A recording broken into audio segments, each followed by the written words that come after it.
Australia చరిత్రలోనే అత్యంత భయంకరమైన టెర్రర్ అటాక్గా బోండీ బీచ్లో జరిగిన మాస్ షూటింగ్ నిలిచింది. ప్రపంచం మొత్తాన్ని దిగ్భ్రాంతికి గురిచేసిన ఈ ఘటనపై దర్యాప్తు కొనసాగుతోంది. మరోవైపు బోండీ బీచ్ ఘటనను అమెరికా అధ్యక్షుడు డొనాల్డ్ ట్రంప్ ఖండించారు.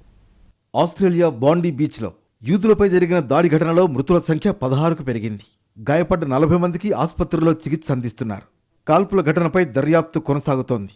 ఈ కేసులో నిందితులైన తండ్రి కొడుకులు 50 ఏళ్ల సాజిద్ అక్రమ్, 24 ఏళ్ల నవీద్ అక్రమ్కు ఉగ్రవాద సంస్థ Islamic State of Iraq and సిరియాతో సంబంధాలు ఉన్నట్లు అధికారులు గుర్తించారు. ఈ కేసు దర్యాప్తులో భాగంగా నిందితుల కారులో 2 ఐసిస్ జెండాలు, ఘటనా స్థలం నుంచి 2 ఐఈడీలు స్వాధీనం చేసుకున్నారు. ఆస్ట్రేలియాలో ఉగ్రదాడికి ప్లాన్ చేసినందుకు 2018లో అక్కడి ప్రభుత్వం అరెస్టు చేసిన ఇస్లామిక్ స్టేట్ సభ్యుడితో నవీద్ అక్రమ్కు సంబంధాలు ఉన్నట్లు అధికారులు చెబుతున్నారు. కొంతకాలం అతడు Australia security intelligence organisation agency నిఘా రాడార్లో ఉన్నాడని, అయితే తక్షణమే అతడి నుంచి ముప్పు లేకపోవడంతో సీరియస్గా తీసుకోలేదని చెబుతున్నారు అధికారులు. బోండీ బీచ్ ఘటనపై అమెరికా అధ్యక్షుడు డొనాల్డ్ ట్రంప్ స్పందించారు. యూదులు ఆందోళన చెందకుండా గర్వంగా హనుకా వేడుకలు జరుపుకోవాలని సూచించారు. ఇది పూర్తిగా యూదుల లక్ష్యంగా జరిగిన దాడిగా అభివర్ణించారు.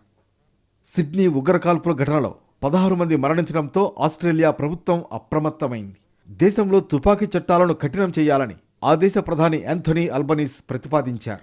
లైసెన్స్ పొందిన వారి వద్ద ఉండే తుపాకుల సంఖ్యను పరిమితం చేయడంతో పాటు పలు ఆంక్షలను విధించనున్నట్లు చెప్పారు.